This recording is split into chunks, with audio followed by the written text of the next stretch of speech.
Welcome to Story Lab. This week, we're talking about grit, while we take a look at the story of a group of people who were stuck between an army and, well, the deep Red Sea. Oh, and we're also going to be doing this.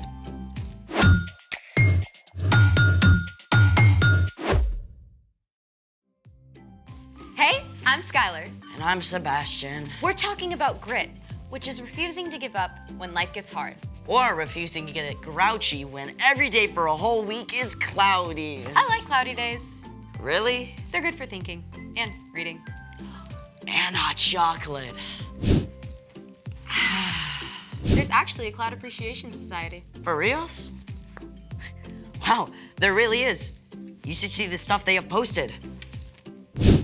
That's a lenticular cloud. They often form over mountains or even tall buildings. Looks like a pancake. I should have had breakfast this morning. Check this out.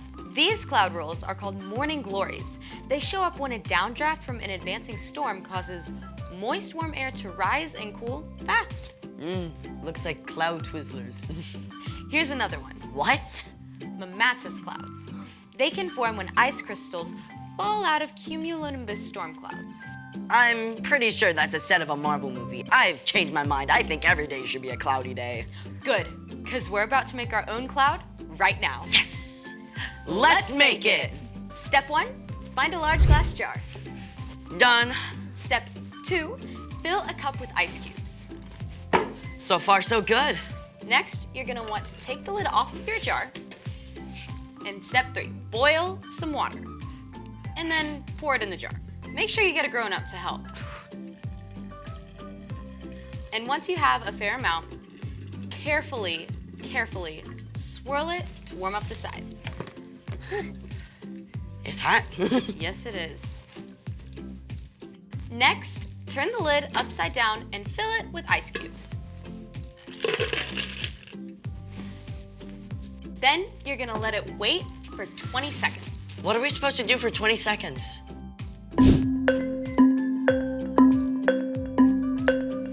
This next part has to be fast.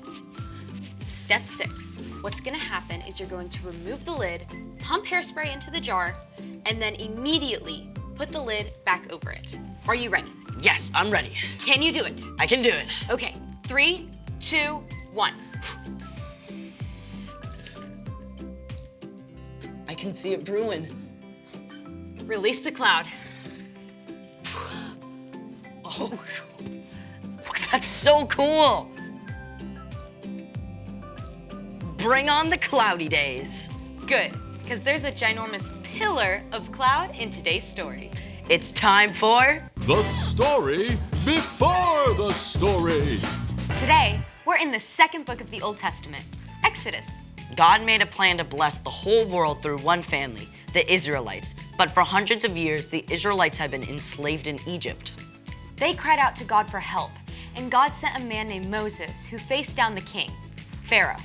After a lot of crazy plagues, Pharaoh let the Israelites go. But even though the Israelites were free, they're not yet safe. And that's where our story starts. Hey everyone! Okay, so as we all know, the Israelites were all packed up. Thousands and thousands of people, families, kids, herds, and flocks. You can imagine, they couldn't move very fast. God was leading them every step of the way, away from Egypt, appearing in a pillar of cloud during the daytime and a blazing pillar of flame at night. At last, the Israelites came to the Red Sea, which stood between them and the desert road to Canaan.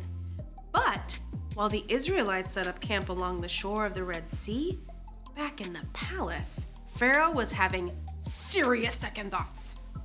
What have we done? We've lost all our workers. Prepare 600 chariots at once. Pharaoh jumped in his chariot and led an army of chariots and horsemen racing across the desert after the Israelites. The galloping horses and rattling chariots kicked up clouds of dust, and soon the Israelites could see them coming. There was no way they could outrun the Egyptian army. The Israelites were trapped. Why did you bring us out in the desert to die? It would have been better to stay in Egypt than die out here. The Israelites wanted to give up, but Moses kept his eyes fixed firmly on God. Don't be afraid. Stand firm. The Lord will save you today. The Lord will fight for you. Just be still. Right there, in a place that seemed like a trap, God spoke to Moses. Hold out your walking stick. Reach out your hand over the Red Sea to divide the water. Divide the water? Okay, that is not what water does. But God's presence in the pillar of cloud moved from the front of the Israelite caravan and stood behind them all night to block them from view of the Egyptians. Moses reached his hand over the sea. Through the night, God sent a strong wind to push back the waters. Soon, the Israelites faced a dry path right through the middle of the Red Sea.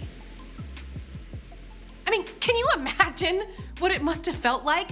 You're at the edge of a vast sea, but straight ahead the water just boop, splits. I mean, ginormous walls of water rise up on either side of the path before you. Sure, I mean, you want to escape the Egyptians, but if you walk along this path, the waters could fall on you. I mean, it must have taken every ounce of courage and grit they had. But the Israelites followed Moses along that path, straight through the heart of the sea. All night, those families hurried toward freedom. But the Egyptians gave chase. They followed the Israelites right into the Red Sea. At last, the Israelites made it through. But the Egyptians were right behind them. God spoke to Moses again. Reach out your hand over the sea. As Moses reached out his hand, those walls of water began to crash down, and the sea rushed back into place, washing over the Egyptian horses and chariots. The entire Egyptian army was swept away. The Israelites were left safe and dry on the far side of the Red Sea. Moses' sister Miriam led them in a song of celebration. I will sing to the Lord, he is greatly honored. The Lord gives me strength and protects me.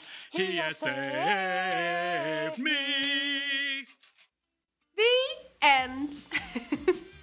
Whoa, things must have felt so out of control for Moses and the Israelites. Oh, for sure. But God was in control the whole time.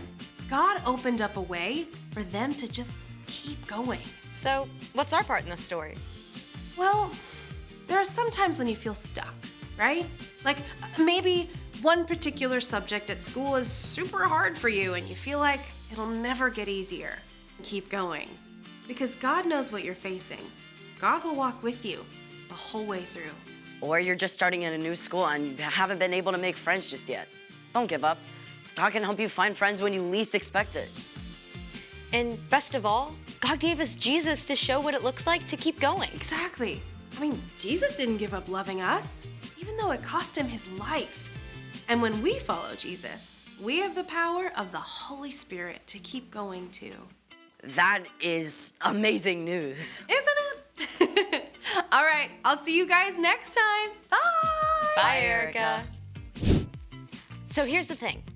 Hold on, because God is still in control. Knowing that can help you grow grit. And God makes some pretty incredible clouds. Is that a dog? That's definitely a werewolf howling. Thanks for joining us in the Story Lab. See you next time. I think that one's Winnie the Pooh.